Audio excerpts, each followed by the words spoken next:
আমরা যারা আউটসুইং বল করি, আমরা মানে আমি নিজে কথাও বললাম এখানে, আউটসুইং যারা বল করে তাদেরকে উদ্দেশ্য করে একটা কথা বলি। যখন দেখবে বল খুব সুইং করছে তখন চেষ্টা করবে একটু অ্যাঙ্গুলার আসতে। বুঝতে পারলাম? এই যে আমরা রান আপটা দৌড়ে আসি বলারের দিকে, সরি স্টাম্পের দিকে, এই যে দৌড়চ্ছি আমরা, এটা একটু অ্যাঙ্গুলার দৌড়তে। এটা নর্মাল দৌড়চ্ছ স্ট্রেট, এটা একটু অ্যাঙ্গুলার। যখন দেখবে বল খুব সুইং করছে তার কারণটা হচ্ছে আমি যখন এই অ্যাঙ্গেলে যাচ্ছি, এই অ্যাঙ্গেলে গিয়ে যখন আমার পাটা পড়ছে, আমার যখন এই ল্যান্ডিং হচ্ছে, তখন আমার বল যেতে চাইছে এই অ্যাঙ্গেলের দিকে, তাই না? টুয়ার্ডস দ্য বোলার না, ডাউন, সরি ব্যাটার না, ডাউন দ্য লেগ যেতে চাইছে। মানে বডিটা আমার অ্যাঙ্গুলার হয়ে গেছে, তো বডিটা অ্যাঙ্গুলার হয়ে গেছে মানে বলটা এদিকে যেতে চাইছে, রাইট? পরিষ্কার ফিজিক্স এখানে, অন্য কোনো কারণ নেই। বলটা আমি যেতে চাইছে।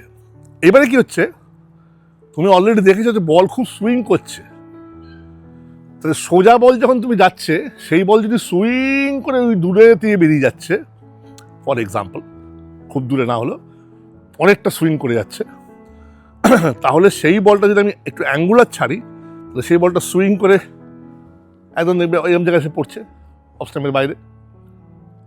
সো ইউ আর বেসিক্যালি এই আন্ডারস্ট্যান্ডিং যে how to manage the swing without too much of changes. বেশি চেঞ্জেস না করে এটা করে দেখো।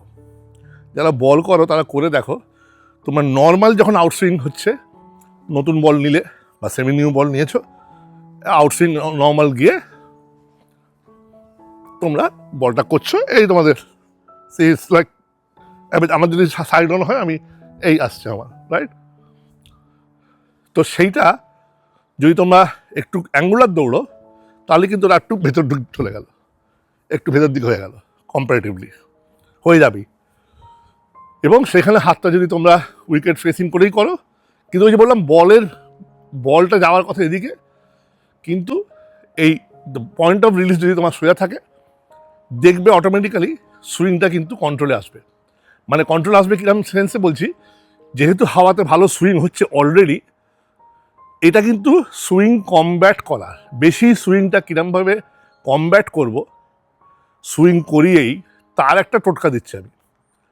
এরপরেও যদি দেখো যে না, তাতেও বড় সুইং হচ্ছে না, তাহলে you go back to your normal run up, যেটা অনেকটা স্ট্রেটার হয়তো, এবং সেখানে গিয়ে চেষ্টা করো ওয়াবল সিম করাতে। মানে এমন একটা কিছু সিম করাতে যেটা এই হাতটা একটু ছড়িয়ে দিলাম, হ্যাঁ, সে সেলাইয়ের ওপর ক্লোজ না রেখে একটু ছড়িয়ে দিলাম, বা সেলাইটা একদম সোজা করে রাখলাম, বা ধরো ওই যে তোমার সাইন যদি ডান দিকে থাকে, আনফর্চুনেটলি আমাকে টেরিস বলে ফেলে একটা, সাইন যদি ডান দিকে থাকে, এদিকে থাকা উচিত সাউন্ডটা আউটসুইংয়ের সময়, এদিকটা রাফ এদিকটা শাইন, সেটা যদি থাকে, তুমি সেইটাকে সেলাইটাকে, নিয়ম হচ্ছে এদিকে শাইন থাকবে, সেলাইটা ট্যাচা থাকবে, এরম থাকবে সেলাইটা, রাইট? তুমি সেলাইটাকে সোজা করে দাও, শাইনের দিকে থাকছো, সেলাইটাকে সোজা করে দাও, বা দরকার হলে তাতেও যদি দেখো যে আউটসুইং হচ্ছে, আউটসুইংয়ে হচ্ছে সব কটা, কিন্তু তখন একটু লেগিশ করে দাও। এগেন যা বলছি কথাগুলো কিন্তু একটা সার্কামস্ট্যান্সিয়াল জায়গা থেকে বলছি, এটা কিন্তু বেদবাক্য নয় সুইংয়ের। আউটসুইংয়ের বেদবাক্য হচ্ছে সোজা বলটাকে আনবে, এই হচ্ছে স্ট্রেট সেলাই, ডান দিকে শাইন, বাঁ দিকে শাইন নেই, এবার এটাকে ধরে সেলাইটাকে আস্তে করে ঘুরিয়ে দিলে, নাও দ্য সেলাই ইজ ফেসিং স্লিপ, সেলাইটা স্লিপের দিকে, আর আমি হাতটা ডেলিভারি করছি সোজা হাত, এই হচ্ছে আমার হাতের ডেলিভারি। হাত দিয়ে সুইং করাচ্ছি না কিন্তু, হাত এইটা তোমার টাইট থাকলো, সোজা থাকলো, এই হচ্ছে তোমার বল। এবার এইটার উপর ডিপেন্ড করবে বল কিরম সুইং করবে, কোন দিকে সুইং করবে না করবে। ইটস নট অ্যাবাউট সুইং করানো হাত দিয়ে, হাত সোজা, সবসময় সোজা হাত, in swing out swing doesn't matter. এইবারে আমি বলতে চেষ্টা করলাম, এটা যখন তুমি করছো, এই গ্রামাটিক্যালি যখন করছো, মাঠে গিয়ে দেখছো বিরাট সুইং হয়ে যাচ্ছে সেদিনকে, বিভিন্ন কারণে, সাথে ওয়েদার, ভুলভুলে হাওয়া ইত্যাদি, তখন তুমি কি করবে? কস্টিমে বল করবে, সবাই তাই করে, কিন্তু তাহলে কস্টিমে চলে যাই।